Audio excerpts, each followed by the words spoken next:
The miracle plant. Why would the government not allow the use of marijuana in this country? Just in the US, about 88,000 people die from cases of alcohol consumption annually. There has not been a single death in the history of the universe from marijuana. Zero.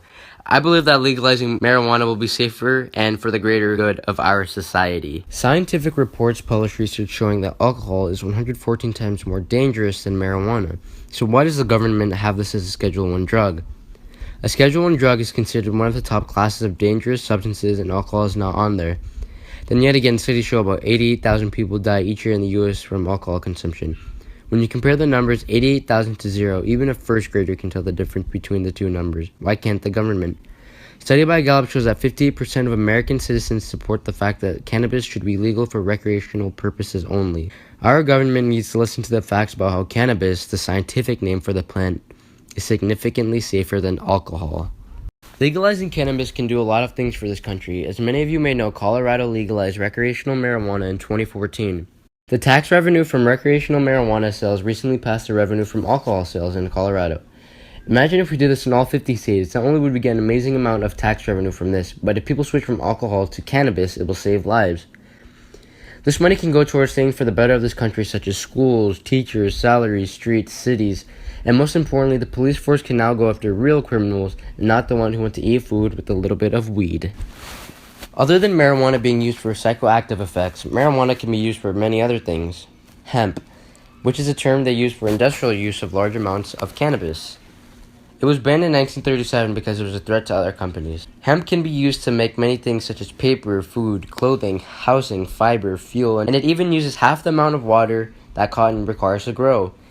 Even from this aspect, hemp has no good reason to be limited in the US.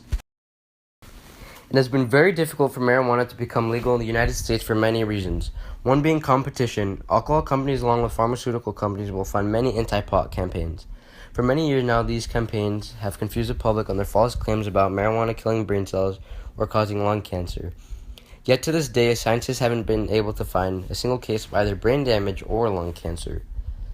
Unfortunately, many people are left uneducated on this miracle plant that hasn't caused any damage to society or, again, ever killed anyone in the universe.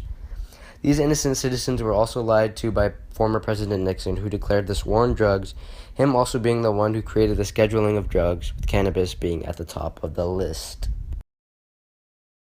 You may now be asking, what do we do about all this? We are living in a world where the harmful drugs, alcohol, tobacco, pharmaceuticals are all legal, and when marijuana is brought up, many people immediately think it's a horrible thing.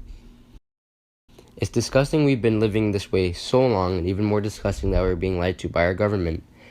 I was educated through my best friend Parker Palmieri, a medical patient of Arizona who has been studying the plant for about 2.5 years now.